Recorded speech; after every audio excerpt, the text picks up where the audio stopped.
Periyar Maniyamma Institute of Science and Technology, Tanjavur. Mechanical engineering with specialization in energy engineering, robotics and industrial automation. Oscar is always on right track. That is why Fast Track Taxi அப்ப உடனே download பண்ணுங்க. இந்த படத்துல கூட பாருங்க, அந்த தூளியில அவர் பாடும்போது பயங்கர ஒரு கூஸ் பம்ப்ஸ் வருது. அது எமோஷன் கனெக்ட் ஆகுது. அந்த தூளியிலே சாங் வந்ததா இருக்கட்டும், அது இளையராஜா சாரோட சாங். காப்பிரைட்ஸ் பத்தி பேசிட்டே இருக்காங்க இல்லையா? நம்ம இளையராஜா சாரோட இது அவர் கேட்கறது அது இப்போ அவர்கிட்டயே ஃபுல் ரைட்ஸ் இருந்ததுன்னா அவங்களோட விஷ் தான் அது. நீங்கள் ஃப்ரீயாக கூட எடுத்துக்கோங்கன்னு அவர் சொல்லலாம். ஸோ உங்கள் சாங்ஸ் வந்து மற்ற படங்களுக்கு யூஸ் பண்ணால் நீங்கள் கேட்பீங்க அது? இப்போ நான் எந்தெந்த கம்பெனிக்கு ஒர்க் பண்ணி கொடுத்துருக்கணும் அது அவங்கக்கிட்ட தான் ரைட்ஸ் இருக்கும். அதில் அண்டர்ரேட்டருங்கிற ஒரு விஷயத்தில் உங்களுடைய பேர்களையும் நான் பார்த்துருக்கேன். நான் என்ன க்ரியேட் பண்ணுறேன் அதுலேயே எனக்கு சாட்டிஸ்ஃபேக்ஷன் இருக்குது. இப்போ நான் எங்கேயுமே போய் ஹிட் ஆகும்னு நினச்சி நான் ஒன்றும் பாட்டு எதுவுமே பண்ணல. மற்றபடி இதை அமைக்கிறதுலாம் நம்ம கையில் இல்லை. ஆக்சுவலாக கடைசி வரைக்கும் அவர் பாட போகிறாருன்ற ஒரு பயங்கர ஹாப்பியில் இருந்தால் எல்லாமே ரெடியெல்லாம் பண்ணி வச்சுட்டோம். ஓ, இருந்ததா அப்படி ஒரு சாங்கு அவர் பாடுறதா? ஸோ அவர் இங்கிலீஷில் பாடும்போது ரொம்ப செம்ம ஹியூமராக இருக்கும். அந்த சிங் இன் தி ரெயின். ஆமாம், அதுதான் நம்ம மைண்டில் வந்து இன்ஸ்பிரேஷன் அதுதான். ஸோ ப்ராப்பர் இங்கிலீஷில் அவர் பாடும்போது எப்படி இருக்கும் அப்படின்னு இந்த படத்துக்கு முன்னாடி வேற ஒரு ஸ்கிரிப்ட்னு சொல்லி தான் ஆக்சுவலாக சுந்தர்சி சார் வந்து கால் பண்ணார் எனக்கு. வடிவேல் சார் வச்சு சார்லஸ் கெட்டப் போட்டுட்டு அவர் அந்த வாமிட் பண்ணி போகிற அந்த சீக்வன்ஸும் அந்த இடம் பேக்ரவுண்ட் ஸ்கோர் பண்ணும்போதெல்லாம் அங்கே ஸ்டாப் பண்ணிவிடுவேன். ஒர்க் பண்ணாமல் நம்ம அதுக்குள்ளே இன்வால்வ் ஆகிடும்.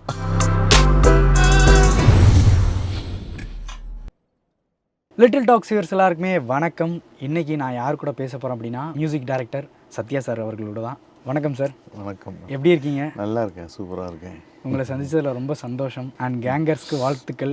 தேங்க்யூ. எப்படி இருக்குது ரெஸ்பான்ஸ்லாம்? நீங்கள் போய் பார்த்துருப்பீங்க. நிஜமாகவே ஆடியன்ஸோடு பார்க்கும்போது அது ஒரு டிஃப்ரெண்ட் ஃபீல். அவங்க எல்லாம் அந்த காமெடிஸ்க்கெலாம் அவங்க சிரிக்கிறது கிளாப் பண்ணுறதுலாம் வந்து ரொம்ப சந்தோஷமாக இருக்குது ஆக்சுவலாக. ஓகே, நாங்கள் எல்லாருமே ரொம்ப நாள் எதிர்பார்த்துக்கிட்டு இருந்தோம் சுந்தர்சி சார் அண்ட் வடிவேல் சாரோடைய காம்போ. கிட்டத்தட்ட 15 வருஷத்துக்கு அப்புறம் இணைஞ்சிட்டாங்க. ஸோ அந்த நியூஸ் நீங்கள் கேட்டதும் உங்களுடைய ரியாக்ஷன் என்னவா? இல்லை, எனக்கு ஆக்சுவலாக ரொம்ப சந்தோஷமாக இருந்தது. ஃபர்ஸ்ட்டு வந்து இந்த படத்துக்கு முன்னாடி வேற ஒரு ஸ்கிரிப்ட்னு சொல்லி தான் ஆக்சுவலாக சுந்தர்சி சார் வந்து கால் பண்ணார் எனக்கு. வடிவேல் சார் வச்சு. வடிவேலு சாருக்கு இந்த ஸ்கிரிப்ட் இந்த படத்துக்கு முன்னாடி ஆக்சுவலாக கால் பண்ணிவிட்டு அதுக்குண்டான கம்போசிங் தான் ஆக்சுவலாக நான் ஸ்டார்ட் பண்ணேன்.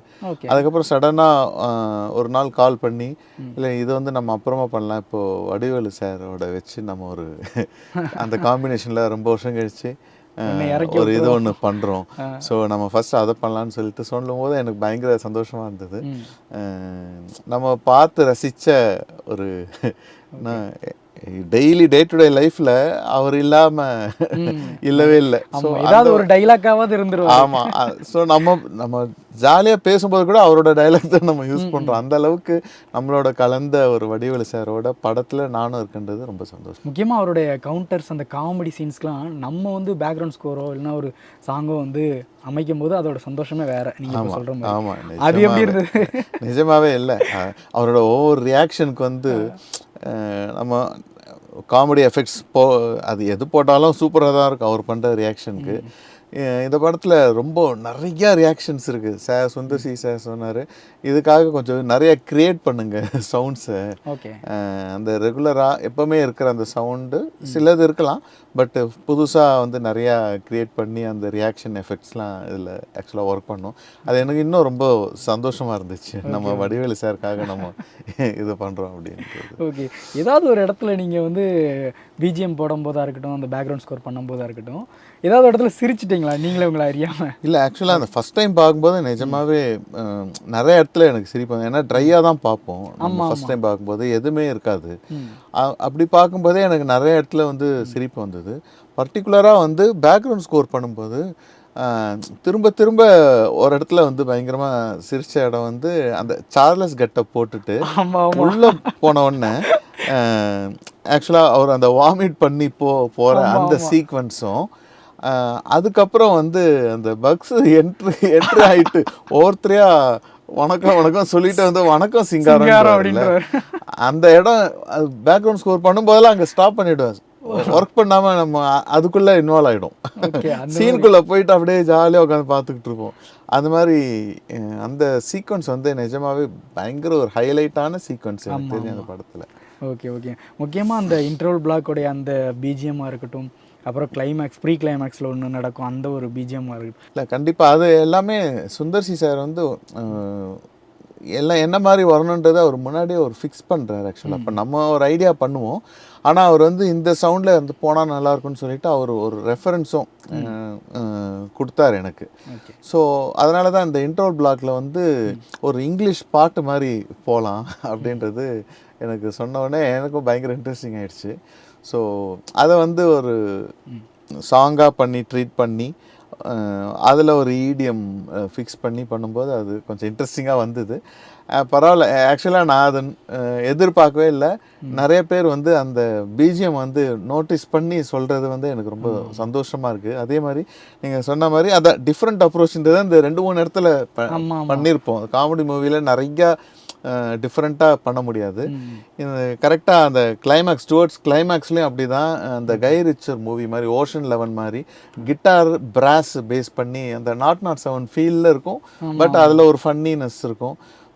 ஸோ அந்த பேக்ரவுண்ட் ஸ்கோரும் எல்லாரும் வந்து நல்லா இருக்குன்னு சொன்னது எனக்கு ரொம்ப சந்தோஷம். கண்டிப்பாக ரொம்பவே நல்லா இருந்தது. ஸோ வடிவேல் சாரை வந்து அவரோட இன்டர்வியூஸில் கூட சொன்னார், என்னை இந்த படத்தில் பாட வைக்காமல் போயிட்டாங்களே அப்படின்னு சொல்லிட்டு. அது உங்களுக்கு எவ்வளோ ஒரு வருத்தம் இருந்தது சார் வடிவேல் சார்? ஆமாம், ஆக்சுவலாக கடைசி வரைக்கும் அவர் பாட போகிறாருன்ற ஒரு பயங்கர ஹாப்பியில் இருந்தால் எல்லாமே ரெடியெல்லாம் பண்ணி வச்சுட்டோம். ஓ, இருந்ததா அப்படி ஒரு சாங்கு அவர் படத்தில் இல்லை, அது ப்ரொமோஷனல் சாங்காக பண்ணலான்ட்டு தான் நம்ம ஆல்ரெடி எல்லாம் பண்ணியாச்சு. நான் ஃபுல்லாக இங்கிலீஷில் வேறு பண்ணி வச்சுருந்தேன். ஸோ அவர் இங்கிலீஷில் பாடும்போது ரொம்ப செம்ம ஹியூமராக இருக்கும். அந்த சிங்கிங் இன் தி ரெயின். ஆமாம், அதுதான் நம்ம மைண்டில் வந்து இன்ஸ்பிரேஷன் அதுதான். ஸோ ப்ராப்பர் இங்கிலீஷில் அவர் பாடும்போது எப்படி இருக்கும் அப்படின்னு அழகாக ஒரு கம்போஸ்லாம் பண்ணி வச்சாச்சு. எல்லாம் பாடுறதுக்கு ரெடியாக இருந்தது. பட்டு அவரோட டைமிங் அதுக்கப்புறம் கொஞ்சம் பண்ண முடியாத ஒரு சூழல் ஏற்பட்டது. நம்ம இதை ரிலீஸ் பண்ணுறதுக்கும் மற்ற விஷயங்கள் பண்ணுறதுக்கே சரியாக இருந்தது. ஸோ அதனால் இது வந்து என்ன சொன்னார் சுந்தர்சி சார், நெக்ஸ்ட் இதில் பண்ணிக்கலாம், அடுத்த மூவியில் வந்து இது பண்ணிக்கலான்ற மாதிரி சொன்னார். ஸோ அதுக்கும் வெயிட்டிங். அவர் பாடிருந்தால் இன்னும் ஒரு சந்தோஷம் இருந்திருக்கும். ஆமாம். Okay okay. நீங்கள் நினச்சி பார்த்தீங்களா அப்படி ஒன்று நடந்தால் அந்த இடம் எப்படி இருக்கும்? அண்ட் நீங்கள் வந்து வடிவேல் சாருக்கு வந்து இதை எப்படி பாடுங்க சார், அப்படி பாருங்க சொல்லி அந்த ஒரு மொமெண்ட்டை மிஸ் பண்ணிட்டீங்கன்னு ஒன்று யோசிச்சிங்களா? ஆமாம் ஆமாம், நிஜமாவே எனக்கு ரொம்ப அதை மட்டும் மிஸ் பண்ணுறேன் நிஜமாவே. ஏன்னா அந்த ஆப்பர்ச்சுனிட்டி வந்து சரி டெஃபினட்டாக அடுத்த படத்தில் கிடைக்கும்னு ஒரு நம்பிக்கை இருக்குது. அவ்வளோ. அப்போ கண்டிப்பாக அடுத்த படம் பண்ணுறாங்க 2 பேர் சேர்ந்து? ஆமாம், கண்டிப்பாக பண்ணுவாங்க. ஓகே. ஏன்னா இதுக்கு முன்னால் ஒரு ஸ்கிரிப்ட் இருந்தது, அதை இது பண்ணிட்டு தான் கேங் பண்ணாங்கன்னு சொன்னீங்க. ஸோ கண்டிப்பாக அதுவும் நடக்கும்னு நம்புகிறோம். ஸோ முக்கியமாக வடிவேல் சார் வந்து இந்த நிறைய பழைய சாங்ஸ்லாம் வந்து அந்த காமெடி ட்ராக்ஸில் பாடுறதா இருக்கட்டும், அப்புறம் வந்து போகிற போக்கில் அப்படி ஒரு பழைய சாங்கை பாடுவார். ஸோ அந்த மாதிரி ஒரு ரீமேக் சாங் வந்து வடிவேல் சார் பாடலாம் அப்படின்னா எந்த சாங் வந்து வடிவேல் சாரை பாட வைப்பீங்க? அவர் எதை பாடினாலுமே அது இது மாதிரி ஆகிடுது, ரீமிக்ஸ் மாதிரி ரீமேக் மாதிரி தான் ஆகுது. அவருக்கு இந்த சாங் அந்த சாங்னே கிடையாது. அவர் வந்து ஒரு லெஜெண்டரி. அவர் ஆக்டிங்கில் மட்டும் இல்லை, சிங்கிங்லேயும் வந்து அவ்வளோ அழகாக பாடுறாரு. இந்த படத்தில் கூட பாருங்கள், அந்த தூளியில் அவர் பாடும்போது பயங்கர ஒரு கூஸ் பம்ப்ஸ் வருது. அது எமோஷன் கனெக்ட் ஆகுது. அது வேற லிரிக்கு போட்டு ஃபன்னியாக பாடுறாரு, இருந்தாலும் மியூசிக்கலாக நமக்குலாம் அப்படி பிடிக்குது. ஸோ அவர் உள்ளுக்குள்ளேயே இருக்குது, பிளட்டுலேயே அந்த இசையும் நடிப்பு அப்படி இருக்குது. நம்ம பர்டிகுலராக சாங் சொல்ல முடியல, கண்டிப்பாக அவர் எதை பாடினாலும் சந்தோஷமாக கிரேட்டாக தான் இருக்கும். Okay okay. ஏன்னா இந்த படத்தில் நீங்கள் தான் பாட வைக்கல, நானாக படிக்கிறேன் அப்படின்னு நிறைய இடத்துல பாடிருந்தாங்க. அது ரொம்ப ரசிக்கும்படியாக இருந்தது. அந்த தூளியிலே சாங் வந்ததாக இருக்கட்டும், அப்புறம் வந்து படம் பார்க்கும்போது இன்னும் ஒரு சாங் கூட வந்தது, அது இளையராஜா சாரோட சாங். ஸோ இப்போ நிறைய விஷயங்கள் வந்து அந்த காப்பிரைட்ஸ் பற்றி பேசிகிட்டே இருக்காங்க இல்லையா? ஸோ அந்த ஒரு விஷயம் நடந்ததா இந்த படத்துக்கு மெயினாக? இல்லை அந்த மாதிரிலாம் இல்லை. எல்லாமே ப்ராப்பராக ரைட்ஸ் வாங்கி தான் பண்ணுவாங்க. யாரும் கேட்காம பண்ண முடியாது சாங்ஸு. சுந்தர்சி சார் ஆல்ரெடி அது வாங்கினனால தான் நமக்கு அதிலெல்லாம் போட முடியுது. முக்கியமாக அந்த ப்ராசஸ் பற்றி கேட்கணும் சார். ஒரு பாட்டை வந்து நம்ம யூஸ் பண்ணுறோம். இப்போ இளையராஜா சாரோடைய பாட்டே வந்து நம்ம படத்தில் யூஸ் பண்ணுறோன்னா ஆஸ் அ மியூசிக் டைரக்டராக அதோடைய ப்ராசஸ் என்னன்னு நீங்கள் சொன்னால் நல்லாயிருக்கும்னு நினைக்கிறேன். இல்லை, இது வந்து நம்ம ஒரு ஆம்பியண்ட்டாக தானே இப்போ இந்த படத்தில் நம்ம யூஸ் பண்ணியிருக்கோம். பட் அது ஆக்சுவலாக அந்த சாங்கு ஆடியோ யார் ரைட்ஸ் வச்சுருக்காங்களோ அவங்கக்கிட்ட பர்மிஷன் கண்டிப்பாக வாங்கணும். அது வாங்கிட்டாலே ஆக்சுவலாக அப்படி தான் வாங்கி எல்லாரும் பண்ணுறாங்க ஆக்சுவலாக. நம்ம இளையராஜா சாரோட இது அவர் கேட்குறது அது டேர்ம்ஸ் நமக்கு தெரியாது, அது வந்து இன்டெப்த்தாக போய் அவங்க தான் அது கிளியர் பண்ணணும். அது நம்ம ஒன்றுமே தெரியாமல் இவர் பண்ணுறது ரைட்டு இவர் பண்ணுறது ராங்குன்ட்டு நம்ம வந்து வெளியிலேருந்து சொல்கிறதே தவறு. அவர் என்ன மீன் பண்ணி அவர் கேட்குறாரு, அவங்க என்ன பண்ணாங்கன்றத அவங்களுக்குள்ளே தான் பேசிக்கணும். அது நம்ம வந்து ரொம்ப இப்படி இருக்கலாம் அப்படி இருக்கலாம்னு நம்ம சொல்கிறதே ஆமாம் சொல்லக்கூடாது ஓகே ஓகே ஓகே. இப்போ நானுமே ஏன் கேட்டேன்னா, ரீசெண்டாக ஒரு ப்ரெஸ் மீட்டில் கங்கை அமரன் சார் சொல்லியிருந்தாங்க, பெர்மிஷன் மட்டும் வாங்கினாலே போதும், நாங்கள் அதுக்கு மேலே பெருசாக எதுவுமே எதிர்பார்க்கறதில்ல, கிளைம் பண்ணுறதுக்கு அந்த மாதிரி எதிர்பார்க்குறது. ஸோ நான் அதுக்காக தான் கேட்டேன், பெர்மிஷன் மட்டும் நம்ம வாங்கினா போதும். அதான் அது அவங்கக்கிட்ட என்ன ரைட்ஸ் வச்சுருக்காங்கன்ற அதை பேஸ் பண்ணி தான் அதுன்னு சொல்ல வரேன். Okay okay. இப்போ அவர்கிட்டயே ஃபுல் ரைட்ஸ் இருந்ததுன்னா அது அது அவங்கவுங்களோட விஷ் தான் அது. இப்போ நீங்கள் ஃப்ரீயாக கூட எடுத்துக்கோங்கன்னு அவர் சொல்லலாம், இல்லைன்னா ஏதாவது மினிமம் அமௌண்ட்டு கூட கேட்கலாம். அந்த மாதிரி தான் இருக்குமே தவிர நம்ம போய் அப்ரோச் பண்ணால் தான் தெரியும் அந்தந்த சாங்குக்கு உண்டான ரைட்ஸ் யார்கிட்ட இருக்குன்றதை பேஸ் பண்ணி தான் இதை பற்றியே பேச முடியும். உங்கள் பாடல்களுமே நிறைய ட்ரெண்டான சாங்ஸ் இருக்குது, நிறைய பேருக்கு ரொம்ப வந்து டச்சான சாங்ஸ் இருக்குது, நிறைய ரொம்ப ஃபேவரட்டான சாங்ஸ்லாம் இருக்குது. ஸோ உங்கள் சாங்ஸ் வந்து மற்ற படங்களுக்கு யூஸ் பண்ணால் நீங்கள் கேட்பீங்களா சார்? அதுதான் நான் சொல்கிறேன். இப்போது அது ரைட்ஸ் வந்து என்னவா நம்ம அக்ரிமெண்ட்டில் போட்டு கொடுத்துருக்கோன்றதை பேஸ் பண்ணி தான். இப்போ நான் வந்து நான் ஏன் யூஸ் பண்ணிங்க நான் கேட்க முடியாது, ஏன்னா ரைட்ஸ் ஃபுல்லாக இப்போ நான் எந்தெந்த கம்பெனிக்கு ஒர்க் பண்ணி கொடுத்துருக்கணும் அது அவங்கக்கிட்ட தான் ரைட்ஸ் இருக்கும். அது டேர்ம்ஸில் என்ன மாதிரிலாம் போட்டிருக்காங்களோ அதை பேஸ் பண்ணி தான் அவங்க பண்ணுவாங்க. ஓகே புரியுது. ஸோ ஆமாம், அதனால் நான் வந்து ரைட்ஸ் நான் கேட்க முடியாது. புரியுது புரியுது. ஆமாம் ஆமாம், ஆடியோ லேபிள் தான் கேட்கணும், அவங்க ஸ்ட்ரைட்டாக அவங்கக்கிட்ட தான் போய் கேட்டு வாங்குவாங்க. Okay sir. முக்கியமாக சுந்தர்சி சாரோடைய அந்த மறுபடியும் அவரோடையே நம்ம வந்து தொடர்ந்து ஒர்க் பண்ணுறது, முக்கியமாக சரவணன் சாருமே அவரும் சுந்தர்சி சாரும் உங்களை வந்து திரும்ப திரும்ப யூஸ் பண்ணுற அந்த ஒரு விஷயம் இருக்குல்ல, அவங்களோட ட்ராவல் பண்ணுறது எந்த அளவுக்கு உங்களுக்கு கனெக்டாக இருக்குது சார்? கண்டிப்பாக சர்டன் டைரக்டர்ஸ் வந்து எப்போவுமே அவங்களோட ட்ராவல் பண்ணுறது எனக்கு ரொம்ப சந்தோஷம். அது என்னென்னா அவங்களுடைய அந்த அவங்களோட வைப்போட நானும் கொஞ்சம் ஜெல் ஆகிறேன்றது தான். நான் ஈஸியாக ஜெல் ஆகிடுவேன், எந்த டைரக்டர்ஸ் இருந்தாலும் கொஞ்சம் அடாப்ட் பண்ணிப்பேன் அவங்களுடைய விஷயம் என்னன்றது. ஸோ சரவணன் சாரோட நிறைய படங்கள் பண்ணிட்டேன், சுந்தர் சாரோட 3 படம் பண்ணியிருக்கேன். கண்டிப்பாக ஃப்யூச்சர்லேயும் அவரோட கண்டிப்பாக பண்ணுவேன். ஒரு டேரக்டர் வந்து நம்மளை தொடர்ந்து யூஸ் பண்ணுறாங்கன்னா கண்டிப்பாக நமக்கிட்ட ஏதோ ஒரு ஒன்று இருக்குது அப்படிங்கிற ஒரு விஷயம் தான். ஸோ அதை பற்றி சரவணன் சாரோ இல்லைனா சுந்தர்சி சாரோ உங்கள்கிட்ட ஷேர் பண்ணியிருக்காங்களா? அப்படி சொல்ல மாட்டாங்க, எல்லாமே சொல்லி தான் செய்யணும்னு இல்லை, அதுதான் ஒர்க்காக கன்வெர்ட் ஆகி வருது. இல்லை நம்ம நேரடியாக இது நல்லா இருக்கு அது நல்லா இருக்குன்னு இல்லாமல் நம்ம ஒர்க்காக சாட்டிஸ்ஃபைடாக ஒரு விஷயம் எடுத்துகிட்டு போகிறதே அது வந்து அவங்க அக்செப்ட் பண்ணிக்கிறது தானே. ஸோ அதனால் சொல்லணும்னு நானும் எதிர்பார்க்கல, அவங்களும் அந்த மாதிரி பர்டிகுலராக அப்படின்னு சொல்ல மாட்டாங்க. ஓகே. ஸோ அந்த ஒர்க்கில் நமக்கு என்ன தேவையோ அதை ஒர்க் பண்ணி கொடுக்குறதே அது அவங்களுக்கு சந்தோஷம். முக்கியமாக எங்கேயும் எப்போதும் சரவணன் சாருக்கும் வந்து ஃபஸ்ட்டு டெபியூ, உங்களுக்கு அதுக்கு முன்னால் ஒரு படம் பண்ணீங்க, பட் ஆனால் இது டெபியூ அமைஞ்சது. ஸோ இந்த 2 பேரும் டெபியூவாக வரீங்க, அந்த படம் வந்து பயங்கர ஒரு ரீச் ஆகுது ஆடியன்ஸ் மத்தியில். ஸோ அந்த ஃபஸ்ட் படத்தோடைய சேலஞ்சிங் ஃபேக்டர்ஸ் என்னவா இருந்தது உங்களுக்கு? சேலஞ்சிங்லாம் இல்லை, நம்ம என்ன காலம் ஃபுல்லாக ஏதோ ஒன்று ஒர்க் பண்ணிக்கிட்டே இருக்கோம், ஏதோ ஒரு இதை க்ரியேட் பண்ணிக்கிட்டே இருக்கோம், அது கரெக்டாக ஒரு கேட் ஒன்று ஓப்பன் ஆகுது, அந்த ஓப்பன் ஆகும்போது தான் அதே மாதிரி ஒர்க் பண்ணிக்கிட்டே இருக்கும், அது சடனாக பெரிய ஹிட் ஆகுது, அவ்வளோதான். ஸோ சேலஞ்சிங்கே இல்லை, நம்ம அதான் நமக்கு அந்த வாய்ப்பு கிடைக்கும்போது நம்ம குவாலிஃபைடாக இருக்கமான்றது மட்டும்தான். ஸோ அது வாய்ப்பு கிடைக்கிறதுக்கு முன்னாடி உண்டான அந்த பயிற்சியும் முயற்சியும் அதை நம்ம பண்ணிக்கிட்டே இருக்கணும், அது ஒரு நாளைக்கு அது கிடைக்கும்போது அது ஒரு வெற்றியாக மாறிச்சு. ஸோ இவ்வளோ உழைப்பு போட்டு நிறைய விஷயங்கள் வந்து பண்ணிகிட்டு இருக்கீங்க. அண்டர் ரேட்டர் ஓவர் ரேட்டர் அந்த லிஸ்ட்டில் நிறைய விஷயம் வந்து நிறைய பேரோட பேர்கள் வரும், அதில் அண்டர் ரேட்டருங்கிற ஒரு விஷயத்தில் உங்களுடைய பேர்களையும் நான் பார்த்துருக்கேன், இன்னும் அங்கீகரிக்கப்பட வேண்டிய ஒரு ஆள் அப்படின்னு சொல்லிட்டு. ஸோ அந்த ஒரு விஷயத்த உங்கள் பாயிண்ட் ஆஃப் வியூவில் நீங்கள் எப்படி சார் பார்க்குறீங்க? அப்படி இல்லை, எனக்கு வந்து நான் என்ன க்ரியேட் பண்ணுறேன் அதுலேயே எனக்கு சாட்டிஸ்ஃபேக்ஷன் இருக்குது. இப்போ நான் எங்கேயுமே போய் ஹிட் ஆகும்னு நினச்சி நான் இன்னும் பாட்டு எதுவுமே பண்ணல, நம்ம உழைப்பை போட்டால் போதும். அவ்வளோதான், நம்ம எப்போவுமே உழைப்பு போடணும், எப்போவுமே லேர்னிங் ப்ராசஸில் இருந்துக்கிட்டே இருக்கணும், அப்டேட் ஆகிட்டே இருக்கணும், இந்த விஷயங்கள் பண்ணிக்கிட்டே இருக்கணும். அந்த படைப்பு என்ன தேவையோ அதுவாக வந்து அமையும். என்னை பொறுத்த வரைக்கும் எல்லாமே அதுவாக அமையுன்றது தான் என்னுடைய கான்செப்ட். நானாக ரொம்ப ஃபோர்ஸ் பண்ணி எதுவுமே பண்ணிக்க மாட்டேன். ஆனால் மியூசிக்லேயும் மற்ற விஷயங்களில் ஃபோர்ஸ் பண்ணி எல்லாம் ஹார்ட் ஒர்க் பண்ணுவேன், அவ்வளோதான். ஸோ அந்த ஹார்ட் ஒர்க் நெவர் ஃபெயில்ஸ்ன்னு சொல்கிற மாதிரி அது கண்டிப்பாக அது அந்த இடத்துக்கு கொண்டு போகும்.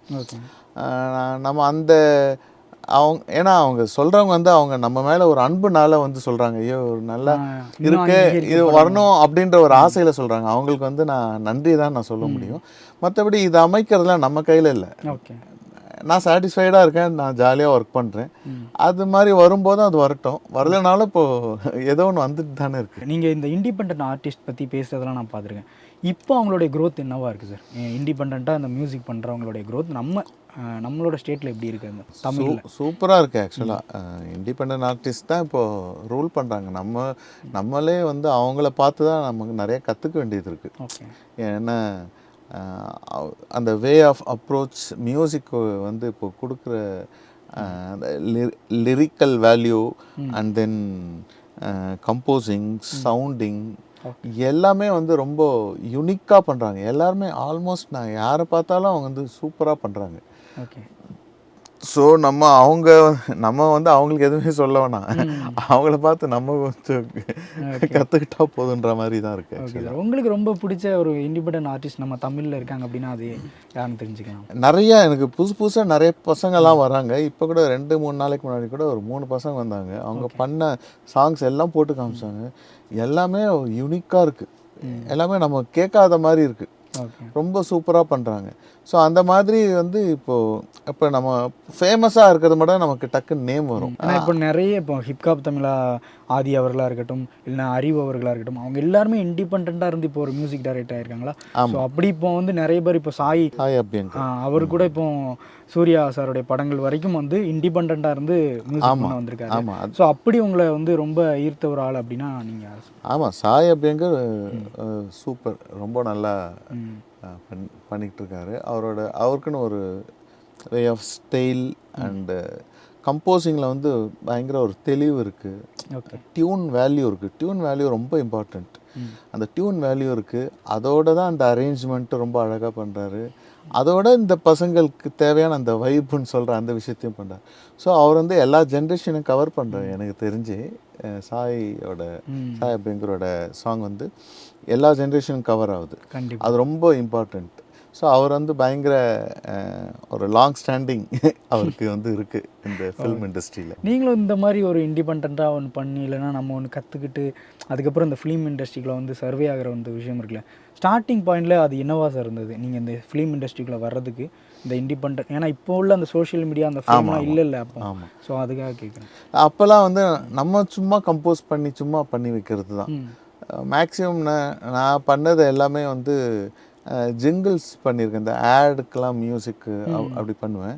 அதுக்கப்புறம் ஏதாவது டைட்டில் சாங் அந்த மாதிரிலாம் பண்ணேன். அப்புறம் சீரியல் பண்ணேன், இதில் தான் பண்ணிகிட்டு இருந்தேன். அதுக்கப்புறம் பேக்ரவுண்ட் ஸ்கோர்லாம் சில இதெல்லாம் பண்ணிகிட்டு இருந்தேன். ஸோ இதிலேருந்து தான் நான் வந்தேன். அதுக்கு நடுவில் வந்து நானே ஓனாக சில இதெல்லாம் கம்போஸ் பண்ணி சும்மா பண்ணி வைப்பேன். அது எனக்கு தெரியாது, நம்ம இதை வச்சு நம்ம சான்ஸ் வாங்க போகிறோம் அந்த மாதிரிலாம் எனக்கு எதுவுமே தோணலை. பட் அந்த பிடிச்ச விஷயத்த பண்ணிக்கிட்டே இருந்தேன்.